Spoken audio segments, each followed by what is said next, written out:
السلام علیکم دوستو، کیسے ہیں؟ امید ہے آپ خیریت سے ہوں گے۔ آپ کو پتہ ہے کہ پچھلے بہت دنوں کے بعد میں لاسٹ ویک تقریباً ایک مہینے کی غیر حاضری کے بعد آپ کے ساتھ مخاطب ہوا تھا، اور اسی دوران جنگ کے حالات اور یہ چیزیں پیدا ہونی شروع ہو گئیں۔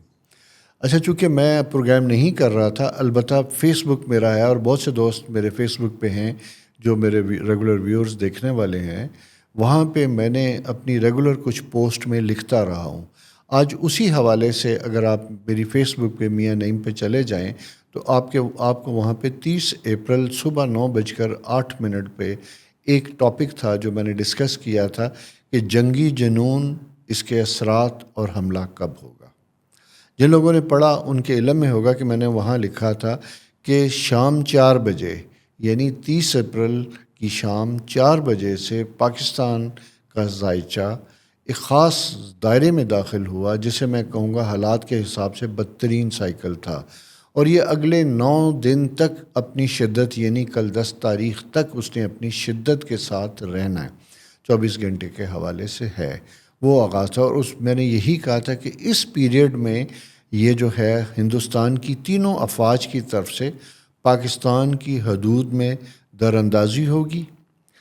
کشمیر، سیالکوٹ، کراچی، بلوچستان کے کچھ ساحلی علاقے ٹارگٹ ہو سکتے ہیں، کچھ اہداف چھپے پہاڑوں میں بھی ہو سکتے ہیں جو ناکام ہوں گے۔ یہ وہ پریڈکشن تھی جو میں نے دی، اور آپ نے دیکھا کہ 6 اور 7 کی رات کو انڈیا نے پاکستان کے اوپر حملہ کر دیا۔ اچھا، اب یہ دیکھنے والی بات یہ ہے کہ کیا بہت سے سوالات جو میرے پاس آ رہے ہیں کہ آپ نے یہ جو لکھا تھا کہ 9 دن کا یہ سائیکل ہے، تو کیا یہ اب ختم ہو جائے گا؟ نہیں، میں یہ پروگرام کرنے کا اصل مقصد بھی آپ کو بتانا صرف یہی ہے کہ اصل چیز یہ ہوتی ہے کہ جس پیریڈ میں کوئی چیز واقع ہوتی ہے اس وقت اگر وہ ہو تو پھر اس کے ختم ہونے کا ٹائم جو ہے وہ اس وقت سٹارٹ ہوتا ہے جس وقت وہ ہو رہا ہوتا ہے۔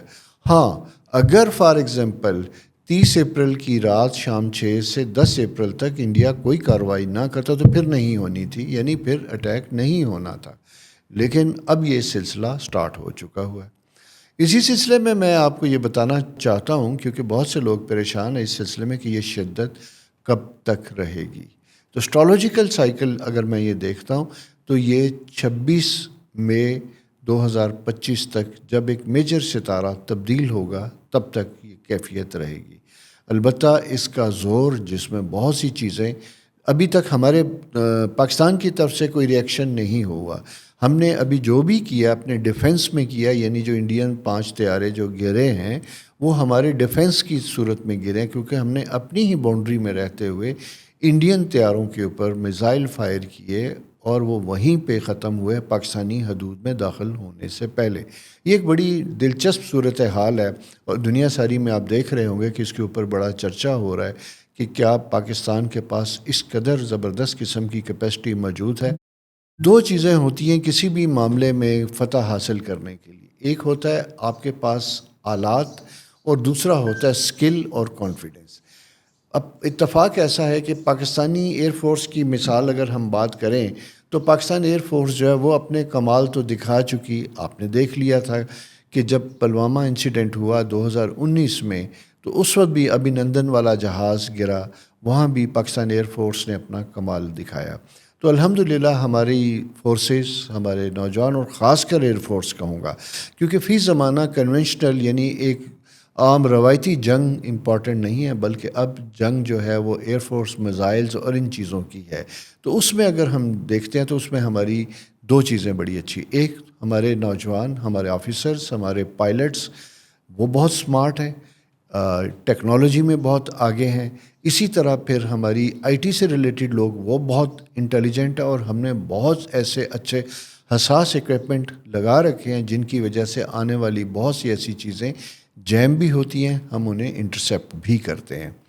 یہ بڑی اہم چیز ہے جو سمجھنے والی ہے، بلکہ اتفاق سے کچھ دنوں پہلے مجھے کچھ اہم لوگوں سے ملاقات کا موقع ملا، تو وہاں جو چیزیں میرے علم میں آئیں تو اسی وقت بڑا کانفیڈنس ریسٹور ہوا کہ الحمدللہ ہم اس چیز میں بہت سیف ہیں، ہمیں کسی قسم کی فکر کی ضرورت نہیں ہے۔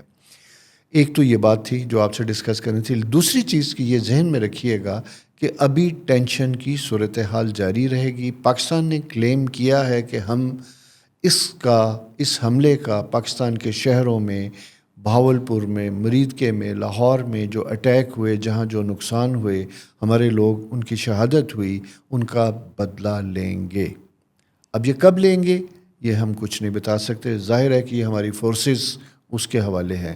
لیکن میں یہ سمجھتا ہوں کہ جس طریقے سے انڈین طیاروں کے گرنے کے بعد سفارتی کوششیں شدت سے شروع ہو چکی ہیں، اس سے یوں دکھائی دیتا ہے کہ شاید کوئی ایسا پیچ اپ یا کمپرومائز ہو جائے کہ شاید جس میں ہلکا پھلکا ری ایکشن ہو، کوئی بڑی شدت کا سلسلہ نہ ہو. دوسری بڑی اہم چیز جو اکثر آپ لوگ مجھ سے سوال کرتے ہیں کہ کیا شدید جنگ ہوگی، کیا نیوکلیر ویپن استعمال ہوں گے؟ نہیں، ایسا نہیں. بلکہ ایک ہمارے لکھنے والے نے بہت لکھا کہ جی ہمیں تو کسی نے یہ کہا کہ یہ اینڈ آف ورلڈ ہے، دنیا ختم ہونے جا رہی. اس میں کوئی شک نہیں کہ اگر دنیا کی دو بڑی طاقتیں جن کے پاس سینکڑوں کی تعداد میں نیوکلیر ویپن ہے، اگر وہ ایک دوسرے کے اوپر بمباری کرتے ہیں تو دنیا تو واقعی ختم ہو جائے گی. اس کی وجہ صرف یہ ہے کہ یہ ضروری نہیں کہ ایٹم جہاں چلے وہیں زندگی ختم ہوتی ہے، بلکہ اس کے اثرات، اس کی تابکاری بہت دور تک اثر انداز ہوتی ہے. آپ کو یاد ہوگا کہ 1945 میں امریکہ نے جو حملہ کیا تھا جاپان کے اوپر، ہیروشیما اور ناگاساکی کے اوپر، اس میں ابھی تک جو بچے پیدا ہو رہے ہیں ان میں تابکاری کے اثرات موجود ہیں. تو خدا ہمیں اس چیز سے محفوظ رکھے، ایسی آفت سے بچائے. لیکن سمجھنے والی بات یہ ہے کہ یہ ایسا جنگ کیوں ہوئی. اب اس میں مختصراً ابھی آپ کو دو چیزیں بتاؤں گا، اور پھر اس کے بعد چونکہ میں بہت چینل پہ دیکھتا رہا کہ ہمیں کوئی ایسی معلومات یا ایسا کسی نے وجوہات کی ہیں کہ جسے پتہ چلے کہ جنگ کس کی خواہش تھی. دو چیزیں سمجھنے والی ہیں. پہلی بات، اس وقت مودی جو ہیں الیکشن میں موجود ہیں، اور اسی کے ساتھ ساتھ مودی کی ہسٹری جو ہے وہ یہی ہے کہ جب بھی الیکشن کے قریب ہم آتے ہیں تو ہمارے ساتھ اس طرح کی صورتحال پیدا ہوتی ہے. لیکن اس میں اہم جو پارٹنر ہیں مودی کے، وہ اجیت ڈوول ہیں. اجیت ڈوول کے اوپر میں بلکہ ابھی چونکہ ہمارا موضوع صرف جنگ کی حد تک ہے، لیکن میں نے چاہا کہ چونکہ ہمارے پاکستانی دوستوں کو ساری پولیٹیکل ریزنز نہیں پتہ ہوتی، وجوہات نہیں ہوتی، تو یہ آج کا پروگرام جو آپ سن رہے ہیں وہ صرف اور صرف جنگ کے بارے میں پریڈکشن، اور اس کے بعد اس کے دو جو مین کلپریٹس ہیں نریندرا مودی اور اجیت ڈوول، ان دو کے اوپر میں بات کروں گا بڑی ڈیٹیل کے ساتھ. ان کے پرسنالٹی انالیسز اور ان کی بہت سی ایسی چیزیں جس کی وجہ سے جنگی جنون میں یہ پیدا کرنے جا رہے ہیں. کیونکہ میرا انڈیا میں جانے کا بھی اتفاق ہوا، بہت سے لوگوں سے بھی ملنے کا اتفاق ہوا. پاکستانیوں کی طرح انڈیا میں بھی پوری عوام اس طرح کا جنون نہیں رکھتی. ان کے کچھ علاقوں میں، ساؤتھ کے کچھ ایریاز ہیں، کچھ ایسے لوگ ہیں جو بلا شبہ گجرات وغیرہ جہاں سے مودی کا تعلق ہے، اس طرح کے ہیں جو مسلم دشمنی، پاکستان دشمنی میں بہت آگے ہیں. لیکن جیسا آپ دیکھ رہے ہوں گے کہ پنجاب میں سکھوں کی جو آپ کو ہمدردیاں مل رہی ہیں، ان کے بیانات آپ کے سامنے آ رہے ہیں. اسی طرح ہندو کمیونٹی جو پنجاب کی ہے، میرا پرسنل ایکسپیرینس یہ ہے کہ وہ ہیں، اور اسی میں انڈیا میں بھی ایک اچھی پیسفل لوگ جو ہیں وہ اس کے اگینسٹ چل رہے ہیں. لیکن بدنصیبی یہ ہے کہ اس وقت بدی کی طاقتوں کا عروج ہے. اور اس کے علاوہ دوسری وجہ میں آپ کو بتا دوں کہ میں نے اپنے اس رائٹ اپ میں بھی لکھا تھا کہ یہ سال 2025 جو ہے اس کا نمبر 9 ہے، اور اس سال کے شروع کے پروگرام میں میں نے بتایا تھا کہ 9 نمبر جو ہے پلانٹ مارس کے انفلوئنس میں ہوتا ہے. اور پلانٹ مارس کا جو تعلق ہوتا ہے وہ جنگ و جدل، خون خرابہ کے ساتھ ہوتا ہے، اور انگریزی میں اس کو دا لارڈ آف وار بھی کہا جاتا ہے، یعنی جنگوں کا ستارہ. کہ جب یہ سرخ آسمان پہ ظہور پذیر ہوتا ہے، پرانے وقتوں میں کہا جاتا تھا، تو اس وقت خون خرابہ، قتل و غارت گری اور ساری چیزیں ہوتی ہیں. اس میں قدرتی آفات اور یہ ساری چیزیں شامل ہوتی ہیں. یہ آپ نے گاہے بگاہے دیکھا بھی ہوگا اس سال میں، مختلف جگہوں پہ آگ کا لگنا، نیچرل ڈیزاسٹر، زلزلے، یہ ساری چیزیں اپنی جگہ چلتی ہیں.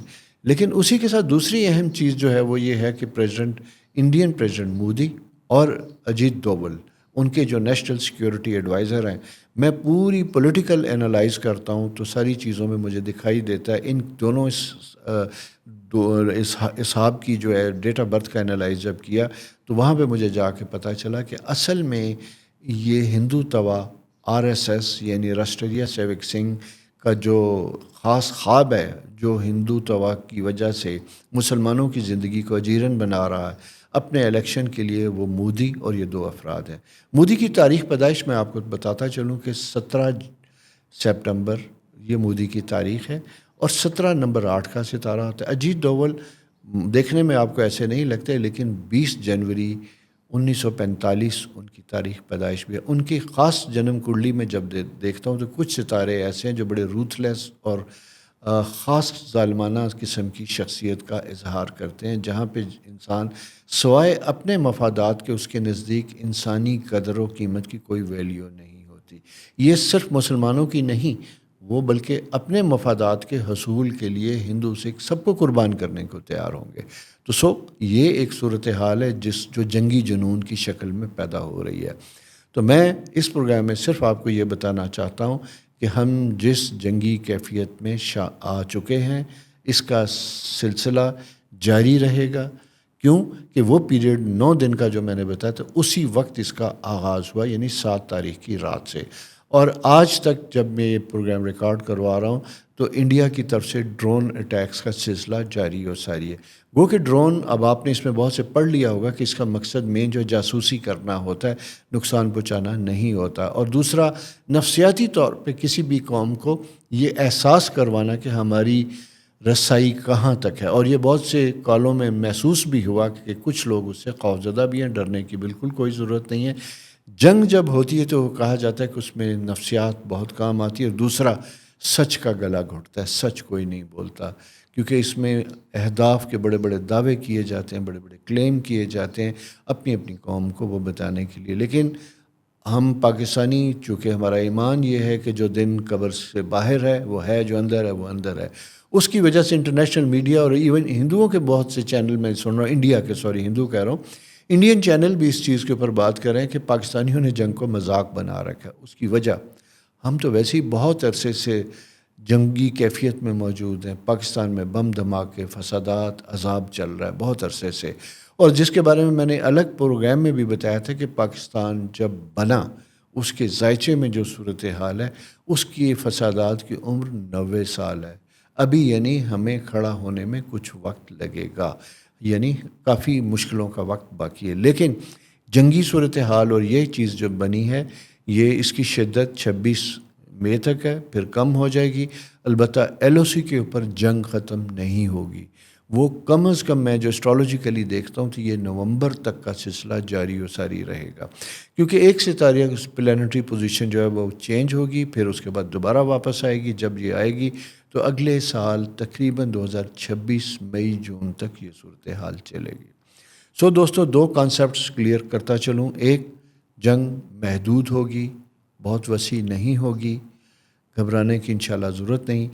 میں اپنی وہ پوسٹ اس پروگرام میں آپ کے ساتھ شیئر کر رہا ہوں، فیس بک پہ جائیے، وہ پڑھیے بھی، اس میں نے دعا بھی بتائی ہے، اور دوسری اہم چیز یہ بھی لکھا تھا کہ 9 کا سال ہے، اور یہ 9 کا سال 1971، یعنی جب ڈھاکہ فال ہوا 1971، تو اس وقت بھی یہی نمبر رول کر رہا تھا۔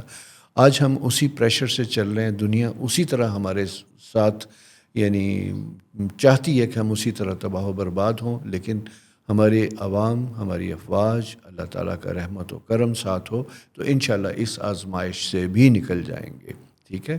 تو اس لیے ڈرنے گھبرانے کی کوئی ضرورت نہیں ہے، اپنے لیے آسانیاں رکھیں، دعا کیجیے۔ اور دوسری اہم چیز جو میں محسوس کر رہا ہوں سوشل میڈیا پہ، کوئی بھی پینک، کوئی بھی خوف اور کوئی بھی ایسی خبر جس کی تصدیق نہیں، اسے پھیلانے سے باز رہیے۔ اپنا بہت خیال رکھیے۔ اور دوسری میری ریکویسٹ ہے کہ اس پروگرام کے بعد دوسرا پروگرام جو آپ کو ملے گا، اس میں آپ کو سمجھنے کی بہت ضرورت ہے کہ جب تک یہ 2 اشخاص انڈین پولیٹکس میں موجود ہیں شدت کے ساتھ، یہ پاکستان کے ساتھ کیا ہونے جا رہا ہے، اور کرنے کی بھرپور کوشش رکھیں گے۔ کیوں کہ شخصیات بڑی اہم ہوتی ہیں ملکوں کی سیاست میں، اور اس کی بہترین مثال اگر آپ نے دیکھنی ہوگی تو آپ دیکھیے گا کہ ہٹلر، جرمنی اپنے عروج پہ تھا، پیک پہ تھا، لیکن شدت پسند ہٹلر نے اسے دنیا میں اپنی جنگی جنون کی وجہ سے کہاں تک پہنچا دیا۔ یہی حال میں سمجھتا ہوں کہ مزاج جو ہے وہ مودی کا اور اجیت ڈوول ان دونوں کا ہے، اور یہ 2 حضرات مل کے باقی لوگوں کو ایک خاص نفسیاتی مذہبی جنگ میں مبتلا کر کے پاکستان دشمنی میں تو ایک خاص تباہی کی طرف لے جا رہے ہیں، اور یہ تباہی صرف ہمارے لیے نہیں ہے بلکہ ہم سے زیادہ ان کے لیے ہے۔ تو خدا ہمیں مشکلوں سے بچائے، ہمارے لیے آسانیاں فرمائے۔ اپنا بہت خیال رکھیے۔ خدا حافظ۔